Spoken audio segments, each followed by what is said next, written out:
महाराष्ट्र विधानसभा चुनाव को लेकर भी, झारखंड विधानसभा चुनाव को लेकर भी, यूपी उपचुनाव, पंजाब उपचुनाव और देश के अलग अलग राज्यों में उपचुनाव चल रहा है, वहां पर वोटों की गिनती जारी है। महाराष्ट्र में महायुति ने बम्पर बढ़त बनाई हुई है और शानदार विजय की तरफ महायुति आगे बढ़ रही है। 53 सीटों पर भी, 53 से 55 सीटों पर महाविकास अघाड़ी यानी इंडिया गठबंधन सिर्फ नजर आ रहा है और 215 सीटों पर एनडीए गठबंधन नजर आ रहा है। झारखंड में एक बार फिर से हेमंत सोरेन की सरकार बनती नजर आ रही है। पंजाब का आप देख रहे हैं 4 सीटों में से 3 पर आम आदमी पार्टी आ गया और 1 पर कांग्रेस आ गया। और उत्तर प्रदेश की अगर 9 सीटों विधानसभा की बात की जाए उपचुनाव की, तो वहां पर 6 पर बीजेपी और 3 पर समाजवादी पार्टी आ गए। लेकिन इस वक्त एक बड़ी खबर वायनाड से है, जहां पर लोकसभा का उपचुनाव हुआ है। राहुल गांधी के इस्तीफा देने के बाद यह सीट खाली हुई थी और यहां पर उपचुनाव की नौबत आई। लेकिन सबसे बड़ी बात यहां पर यह कि प्रियंका गांधी ने बम्पर बढ़त बनाई है। 2,55,000 वोटों से ज्यादा आगे चल रही हैं प्रियंका गांधी। 2,55,000 वोटों से आगे चल रही हैं प्रियंका गांधी।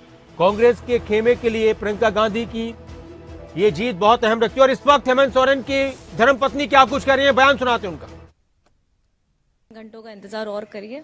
लगभग बहुमत के आंकड़े तो आप लोगों ने हासिल लगभग तो 41 तक, देखिए, 41 क्रॉस करते हुए 50 तक पहुंच मैं ये कहना चाहती हूँ कि झारखंड की जनता ने, हमारे बड़े बुजुर्गों ने, हमारे भाई दादा ने, हमारी माताओं बहनों ने, हमारे युवा साथियों ने विकास का रास्ता चुना है और कहीं ना कहीं इस बार मैया की जीत हो रही है। बस मैं ये कहना चाहूँ। आपका भी जिस तरह से गांधी विधानसभा से आप लगातार जो प्रयास कर रही थी, अभी भी जो रुझान है उसमें थोड़ा कुछ है, लेकिन क्या लग रहा है कि उम्मीद है कि अपना और भी रिकॉर्ड तो मार्जिन से आगे निकलेंगे? देखिए, अभी कुछ कहना मुश्किल है, अभी तो पहले कुछ बोलना नहीं चाहिए।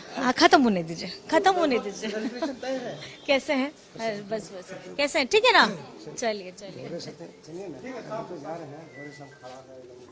इनकी धर्मपत्नी जो अभी ये कह रही हैं कि देखिए अभी खत्म होने दीजिए। एक तरीके से हेमंत सोरेन एक बार फिर से वहां पर मुख्यमंत्री बनने जा रहे हैं। जिस तरह के अभी रुझान है, इंडिया गठबंधन को बढ़त मिली है झारखंड में और एनडीए गठबंधन को बहुत बड़ी बढ़त मिली है महाराष्ट्र के अंदर।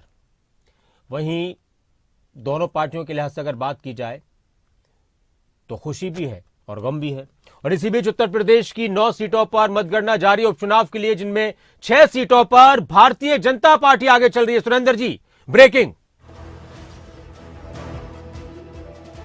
3 सीटों पर समाजवादी पार्टी आगे है। फूलपुर, गाजियाबाद, कुंदर की खैर में बीजेपी आगे चल रही है। मीरापुर सीट पर आरएलडी जो बीजेपी के साथ मिलकर चुनाव लड़ रही है, एनडीए गठबंधन आगे चल रहा है। और मिर्जापुर की मझवा सीट पर भी बीजेपी के प्रत्याशी आगे चल रहे हैं। वहीं करहल, सीसामऊ, कटहरी में सपा के प्रत्याशी आगे चल रहे हैं। ये अपने आप में उत्तर प्रदेश के लिए अगर बात की जाए तो पिछली बार के चुनाव की बात करें, 5 सीटें बीजेपी के पास थीं और 4 सीटें कांग्रेस के पास थीं 9 सीटों में से, जिनमें अब बीजेपी ने 1 सीट पर और बढ़त बना ली है। और बीजेपी के लिए अच्छा रिजल्ट ये उपचुनाव लेकर आ रहा है। और इस वक्त एक बड़ी खबर उत्तराखंड से, केदारनाथ में 1 सीट पर उपचुनाव चल रहा है और उस 1 सीट के 11वें राउंड की गिनती भी पूरी हो चुकी है। बीजेपी प्रत्याशी आशा नौटियाल को 4,175 वोट से आगे चल रही है बीजेपी के प्रत्याशी आशा नौटियाल, और कांग्रेस के प्रत्याशी उनसे पीछे चल रहे हैं। तो एक अहम खबर, एक बड़ी खबर, 20,000 से ज्यादा वोट ले चुकी हैं अब तक आशा नौटियाल और 15,000, करीब 16,000 के करीब वोट कांग्रेस प्रत्याशी को मिले हैं, मनोज रावत को। और निर्दलीय उम्मीदवार हैं त्रिभुवन चौहान, वो भी करीब 9,000 वोट ले चुके हैं। केदारनाथ धाम, केदारनाथ विधानसभा की ये सीट भी बहुत मायने रखती है और यहां पर बीजेपी ने बढ़त बना ली है।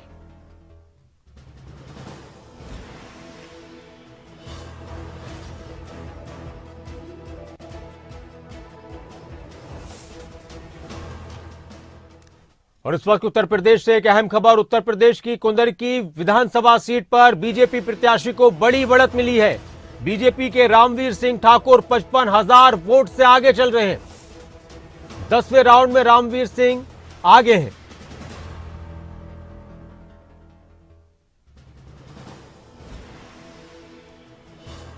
हमारे साथ राजन जादौन भी लगातार जुड़े हुए हैं, वरिष्ठ पत्रकार, राजनीतिक विश्लेषक। राजन जी, जो अब तक की अपडेट सामने आ रही हैं, महाराष्ट्र का मामला तो राजन जी 225 के आसपास ऐसा लग रहा है कि ठहर सा गया है बीजेपी के लिए, एनडीए के लिए। 225 सीटें 288 में से राजन जी किस तरह से देखते हैं? नहीं, देखिए ऐसा है कि वहाँ जो इस चुनाव ने एक बहुत बड़ा एक नया लाइन दी है समझने के लिए कि लोकसभा चुनाव में जिस तरह से महाराष्ट्र की 48 सीटों में से ये जो इनका महायुति था वो 17 सीट पर सिमट गया था जी। और महाविकास अघाड़ी को 31 सीट मिली थी। ऐसे ही हरियाणा में भी हुआ कि 5-5 सीटों का बंटवारा हो गया था।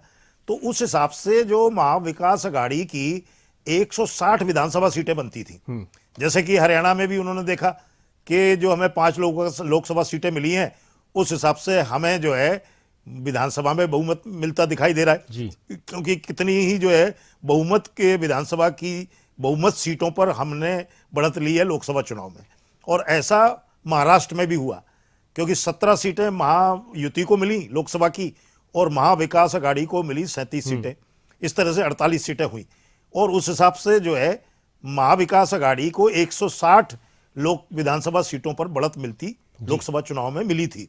लेकिन अब विधानसभा चुनाव में वो जो बहुमत था, वो जो स्थिति थी, वो नहीं रह पाई, वो कायम नहीं रह पाई। और अब ये महायुति ने जिस तरह से अपनी बढ़त बनाई है तो सरकार तो उनकी बनने जा रही है। तो अब ये इससे भी ये भी साबित होता है कि विधानसभा में कुछ अलग मुद्दे हो जाते हैं, लोकसभा में कुछ अलग मुद्दे थे उस समय, और लोकसभा और विधानसभाओं के चुनाव में मतदाता एक अलग तरीके से, एक अलग नजरिए से मतदान करता है। वो देखता है कि राज्य में कौन सी पार्टी या कौन सा गठबंधन ठीक से सरकार चला रहा है और उनको राहत दे रहा है, उनकी समस्याओं का समाधान कर रहा है।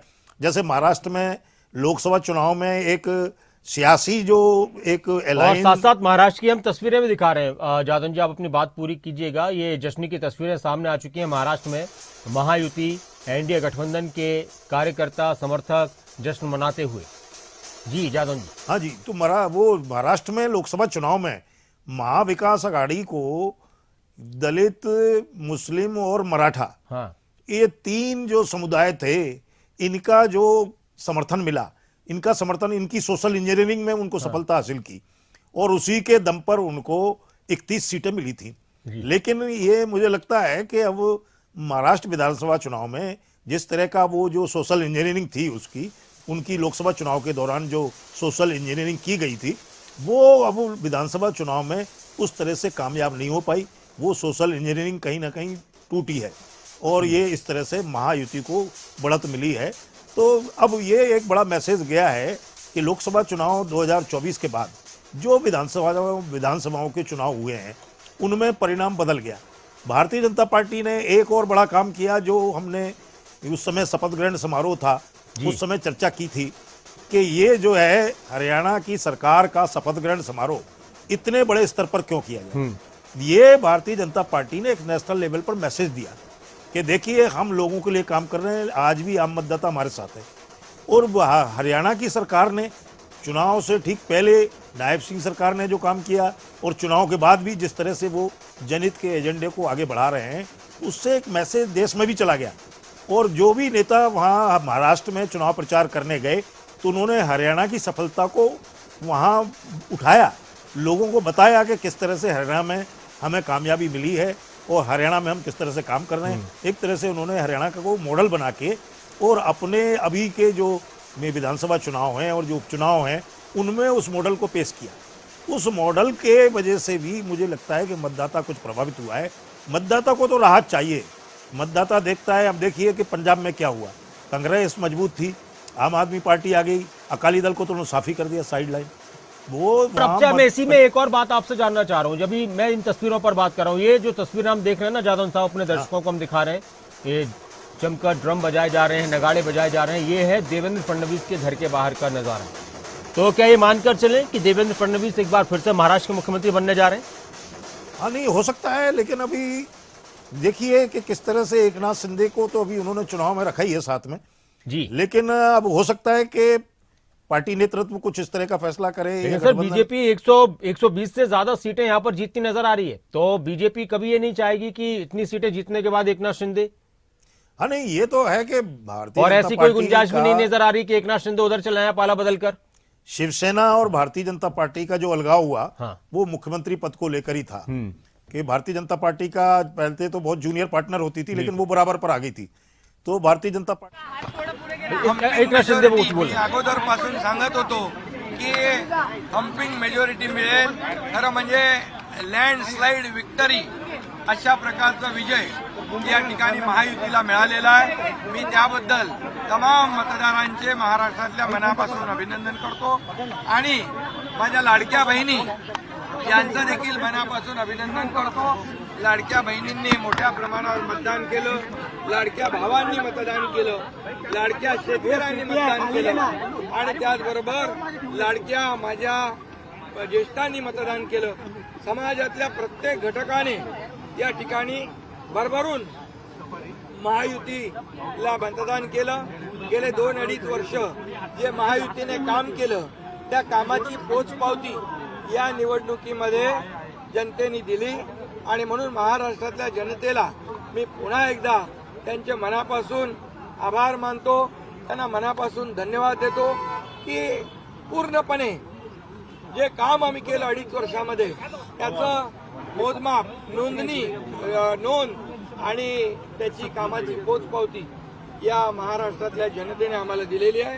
खरं म्हणजे आता आम्ही 2.5 वर्षात जे काम केलं, आता पुढच्या कार्यकाळामध्ये आमची आणखी जबाबदारी वाढली आहे आणि म्हणून जनतेला त्रिवार वंदन करतो आणि माझ्या सर्व कार्यकर्त्यांना देखील महायुतीच्या मनापासून धन्यवाद देतो.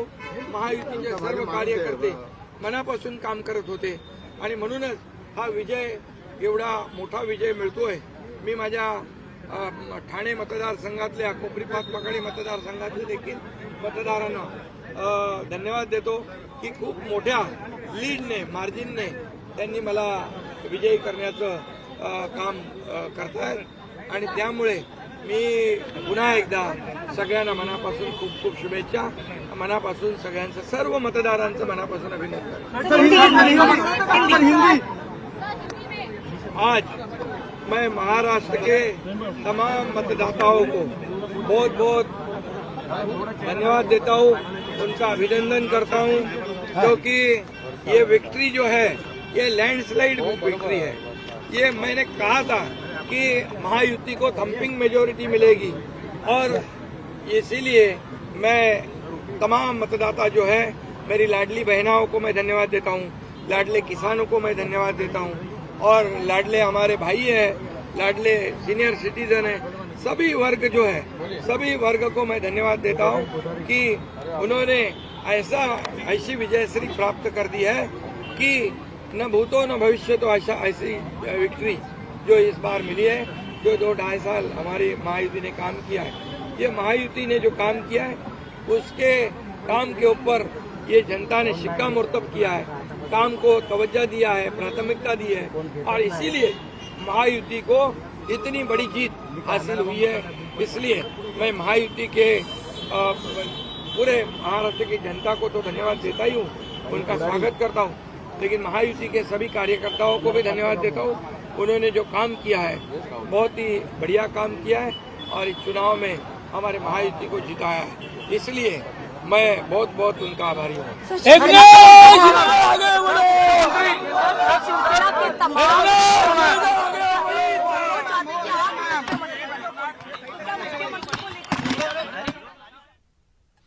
तो एकनाथ शिंदे मुख्यमंत्री महाराष्ट्र, लेकिन क्या एक बार फिर से वो मुख्यमंत्री बन पाएंगे, ये बड़ा सवाल है.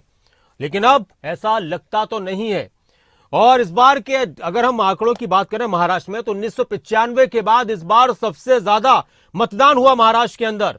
ग्रामीण क्षेत्रों में 70% मतदान हुआ था, शहरी क्षेत्रों में करीब 60% मतदान हुआ था. महाराष्ट्र की अगर बात की जाए तो महाराष्ट्र में महिलाओं के मुकाबले पुरुषों ने ज्यादा मतदान किया था. और झारखंड की अगर बात की जाए तो झारखंड में पुरुषों के मुकाबले महिलाओं ने ज्यादा मतदान किया था. राजन जादौन जी हमारे साथ जुड़े हुए हैं और आप सुन भी रहे थे जादौन साहब, एकनाथ शिंदे साहब को, मुख्यमंत्री को. अगर अभी की जो तस्वीर है जादव साहब, तो वो ये है कि बीजेपी करीब 124 सीटों पर बढ़त बनाए हुए लगभग जीत रही है। शिंदे की जो पार्टी है, एकनाथ शिंदे साहब की जो पार्टी है, वो है 56 सीटों पर, और अजित पवार की जो एनसीपी है, उनकी जो पार्टी है, वो है 37 सीटों पर। अगर हम बीजेपी और अजित पवार की सीटों को मिलाते हैं तो तब भी बीजेपी आराम से यहां पर सरकार अपनी बना रही है। एकनाथ शिंदे, आपको लग रहा है कि अब उस मुकाम पर है कि वो ये कह सकते हैं कि जी मुख्यमंत्री तो मैं ही बनूंगा? नहीं, देखिए, ऐसा है कि भारतीय जनता पार्टी की नीति तो ये रही है कि वो हमेशा अपने आप को आगे बढ़ाना चाहती है। क्षेत्रीय दलों का वो एक वक्ती तौर पर सहारा लेती है। जहां उनको जरूरत है कि सरकार बनाने की मजबूरी है तो क्षेत्रीय दल को समर्थन भी दे देती है और ले भी लेती है। लेकिन उसकी पॉलिसी ये रहती है, नीति हमेशा से ये रही है कि क्षेत्रीय दलों को से मुक्त हुआ जाए जी। जैसे कि ये उन्होंने महाराष्ट्र में ही किया कि शिवसेना के सामने वो जूनियर पार्टनर बनी रही, वो उनको समर्थन देती रही, भारतीय जनता पार्टी सरकार में भी शामिल होती रही। बाद में उनको लगा कि अब मुकाबले में आ गए तो उन्होंने मुख्यमंत्री पद पर दावेदारी कर दी कि भाई मुख्यमंत्री हमारा होगा, और उसी को लेकर फिर शिवसेना में विभाजन हो गया। आगे चल के शिवसेना उधर चली गई कांग्रेस के साथ और एनसीपी शरद पवार के साथ। बाद में फिर उन्होंने उनको जो है, उनको लगा कि अब ये क्या किया जाए, तो शिवसेना में डिवीजन करवा दिया, एनसीपी में करा दिया। लेकिन ये बात ठीक है कि वो लंबे समय तक क्षेत्रीय दलों को साथ लेकर चलेगी, ये भारतीय जनता पार्टी की नीति नहीं तो है। सर वो यहां पर कि नजर भी आ रहा है, आप जो कह रहे हैं कि एकनाथ शिंदे अब उस स्थिति में आ चुके हैं कि उनको दरकिनार भी किया जा सकता है, क्योंकि जरूरत नहीं रहेगी। अजित पवार के साथ मिलकर वो सरकार बना लेंगे और अजित पवार उनको इतना ज्यादा वो नहीं करेंगे। नहीं, निश्चित तौर पर दरकिनार किया जा सकता है। जो भारतीय जनता पार्टी की नीति है, हम उसकी नीति पर बात कर रहे हैं। बाकी तो राजनीति में कोई किसी का हमेशा के लिए साथ देने वाला हो जरूरी नहीं, जरूरत के हिसाब से साथ लिया जाता है और साथ छोड़ दिया जाता है। अब भारतीय जनता पार्टी ने जिस तरह से महाराष्ट्र में बढ़त ली है और अपनी जगह बनाई है, तो हो सकता है कि वो अपने ही किसी नेता का चुनाव करे। और ये जो खास तौर से मोदी सरकार की पॉलिसी रही कि वो तो अपनी पार्टी के नेताओं को ही लगातार मुख्यमंत्री बनाए रखने में विश्वास नहीं है। जिस तरह से हरियाणा में मुख्यमंत्री बदले गए, राजस्थान में बदले गए, उत्तराखंड का उदाहरण है, जहां भी भारतीय जनता पार्टी पावर में आई है। देखिए कि यूपी का भी उदाहरण ये बताया जा रहा था कि योगी को भी लगातार उखाड़ने का प्रयास किया गया। वहां अमित शाह ने अपना कोई योगी विरोधी अभियान छेड़ दिया था, केशव प्रसाद मौर्य को खड़ा कर दिया था और कई मुद्दे उठा दिए थे। और भारतीय जनता पार्टी के एमएलए जी उठा रहे थे योगी सरकार के खिलाफ कि ये रिजर्वेशन को लेके बैकलॉग पूरा नहीं हो रहा, दलित का जो है उत्पीड़न किया जा रहा है और दलित के जो हितों की जो है वो उनकी अनदेखी की जा रही है, जो आरक्षण वगैरह उनको मिलना चाहिए वो बैकलॉग पूरा नहीं किया जा रहा। इस तरह के मुद्दे उठा के योगी को भी उखाड़ने का प्रयास किया गया। लेकिन योगी ने अपना पैर मजबूती के साथ बनाया हुआ है और मुझे लगता है कि जिस तरह की बातचीत हुई है कि मोहन भागवत ने गोरखपुर का दौरा किया और योगी के साथ उनकी बातचीत हुई, तो हो सकता है कि यह दबाव भी कामयाब हुआ हो, जो भी हुआ हो। लेकिन वो योगी को भी उखाड़ने का प्रयास था, वो नहीं उखाड़ पाए। अब कारण क्या है वो तो ठीक है, बहुत सारे कारण जो है गोपनीय भी रहते हैं। लेकिन जो सामने आया कि मोहन भागवत गोरखपुर गए, वहां योगी से उनकी बातचीत हुई और इसके बाद ये वो योगी को हटाने का जो अभियान था वो थोड़ा ठंडा हो गया। तो ये भारतीय जनता पार्टी जब अपने पार्टी के नेताओं को लगातार बरकरार नहीं रखती, तो ये कैसे माना जाए कि एक छोटे क्षेत्रीय दल के जो नेता एकनाथ शिंदे को भी वो मुख्यमंत्री पद पर बना के रखेंगे लगातार? ये लगता नहीं। हो सकता है कि वहां वो चेंज करें और हो सकता है कि देवेंद्र फडणवीस की जगह कोई नया नवेला विधायक को मुख्यमंत्री बनाकर बैठा दिया जाए और वहां जो है सरकार चलाने के लिए दिल्ली में कोई महाराष्ट्र की डेस्क बना दी जाए, जैसा कि राजस्थान में हुआ है कि भजनलाल शर्मा बना दिए गए। कोई ज्यादातर लोग उनको जानते ही नहीं थे राजनीति में, उनकी कोई पहचान नहीं थी, कोई चेहरा नहीं था, उनको मुख्यमंत्री बना दिया। अब बताते हैं कि वो सरकार चलाने में उनको जो दिक्कतें आई तो उसके लिए उन्होंने दिल्ली में कोई राजस्थान डेस्क बना दी, तो वो वहां से गाइडेंस देती है और सरकार चल रही है। और वो जो है धीरे धीरे कुछ वो भजनलाल को मजबूत भी कर दिया। अभी बताते हैं जो उपचुनाव हुए हैं वहां 4 सीटों के, तो 4 सीटों के उपचुनाव में दिल्ली से कोई नेता नहीं गया, वो चुनाव अभियान पूरा भजनलाल शर्मा ने ही चलाया। और जो नहीं 7 सीटों पर है सर उपचुनाव राजस्थान में, और उसमें अब बीजेपी ने बढ़त बना ली है करीब 5 सीटों पर। पिछली बार जो 7 सीटों पर उपचुनाव हो रहा उनमें 4 सीटों पर कांग्रेस जीती हुई थी। हाँ, तो ये अब बाजी पलट रही है कि देखिए कि उन्होंने डैमेज कंट्रोल किस तरह से किया है और उन्होंने एक मुख्यमंत्री को तैयार कर दिया भजनलाल शर्मा को। वो किस तरह से जो उन्होंने अपना कैंपेनिंग की और केंद्र से कोई नेता भी नहीं गया वहाँ, उन्होंने अपना अभियान जारी रखा और वो कांग्रेस से सीटें ही वापस ले जा रहे हैं। और देखिए एक तो इतनी बाजी एक पलटने दिलचस्प पलट तस्वीर है रही कि है, जो डैमेज घड़ी कंट्रोल हो पहचान रहा है। हुआ करती थी शरद पवार की पार्टी की, वो घड़ी अजित पवार के पास है। जो धनुष और तीर पहचान हुआ करते थे शिवसेना के बाला साहब ठाकरे के, उद्धव ठाकरे के, वो अब शिंदे गुट के पास है। और अब घड़ी लहरा रही है और तीर कमान है, वहां पर जो चुनाव चिन्ह थे वो बदल चुके हैं। हाँ, देखिए कि ये वहां जो है भारतीय जनता पार्टी एक लॉन्ग रन में हाँ, किसी तरह से अपने आप को कामयाब करने में सफल रही। उन्होंने अपने पैर जमा लिए। अब जो है उन्होंने शिवसेना का विभाजन करा दिया, वो छोटे छोटे दलों में टुकड़े हो बिल्कुल, गए, बिल्कुल। एनसीपी के टुकड़े हो NCP का भी करा गए। दिया। अब एक सिंगल लार्जेस्ट पार्टी जो है भारतीय जनता पार्टी हो गई। और धीरे धीरे मुझे लगता है कि वो अपने एजेंडे को चेंज करके, क्योंकि भारतीय जनता पार्टी में इस लोकसभा चुनाव के बाद थोड़ा उदारवाद भी आया है कि वो जिस तरह से एग्रेसिव थी और अपना ही एजेंडा और किसी की सुनवाई नहीं, ना विपक्ष से बातचीत, ना कोई आम आदमी से संवाद, वो नीति भारतीय जनता पार्टी ने बदली है। और मुझे लगता है कि मतदाता ने उसके इस बदले हुए रुख को भी स्वीकार करके और उसके डैमेज कंट्रोल में उसको भी मदद की है। और जिस तरह से महाराष्ट्र में उसने अपने इस बार के चुनाव में जिस तरह से बढ़त और हासिल बहुत की, संक्षिप्त में झारखंड में भी अच्छा प्रदर्शन रहा बीजेपी का। कोई ऐसा नहीं कि 28 सीटों पर खुद बीजेपी है और 28 सीटों पर झारखंड मुक्ति मोर्चा है। हाँ नहीं, निश्चित तौर पर झारखंड में वो जेएमएम के, झारखंड मुक्ति मोर्चा के सिंगल पार्टी के रूप में उसके मुकाबले में आके खड़ी हो गई। बिल्कुल। अगर ये इनका गठबंधन नहीं होता झारखंड मुक्ति मोर्चा का, कांग्रेस और आरजेडी के साथ, राष्ट्रीय जनता दल के साथ नहीं होता, बिल्कुल। तो ये देख लीजिए कि वो जोड़ तोड़ करके सरकारी बना बिल्कुल, लेते। बिल्कुल। लेकिन चूंकि अब उनका गठबंधन है, कांग्रेस के भी जो आप बता रहे, ये दिखाया जा रहा है कि 14 सीटों पर बढ़त है और आरजेडी जो है, 5 पर। राष्ट्रीय जनता दल भी 5 सीटों पर बढ़त, तो उनका गठबंधन मजबूत है अभी झारखंड मुक्ति मोर्चे वाला। तो वो उनका, जिसको इंडिया गठबंधन भी अगर चाहे तो कह सकते हैं, तो वो उस हिसाब से सरकार, मुझे लगता है कि अब झारखंड में तो इंडिया गठबंधन की बनने जा रही है भारतीय जनता पार्टी। लेकिन एक मजबूती के साथ उनके जो मुद्दे थे, खासतौर से घुसपैठ का मुद्दा, कि हम घुसपैठ को रोकेंगे और घुसपैठ आ रहे हैं, और पूरा जो है जनसांख्यिकी, जो आबादी का जो गणित है पूरा, ये घुसपैठ की वजह से बदला जा रहा है, इसको रोका जाएगा। तो हो सकता है कि उनको, भारतीय जनता पार्टी को इन ऐसे मुद्दों से कामयाबी मिली हो। दूसरे, भ्रष्टाचार का मुद्दा, कि इन्होंने झारखंड को लूट लिया, कांग्रेस के नेताओं के बड़े बड़े नोटों का पहाड़ खड़ा हो गया है, रिश्वत के पैसों का, ऐसे कभी वो उन्होंने भ्रष्टाचार का मुद्दा भी उठाया। लेकिन खैर जो भी था, जनता ने अपना फैसला सुना दिया है और अब बस थोड़ी देर बाद सारी तस्वीरें साफ हो जाएंगी। बहुत बहुत शुक्रिया राजन जादौन जी हमारे साथ जुड़ने के लिए। और अभी एक ब्रेक लेंगे, लेकिन उससे पहले इस वक्त की एक बड़ी खबर और एक जानकारी उत्तर प्रदेश उपचुनाव को लेकर।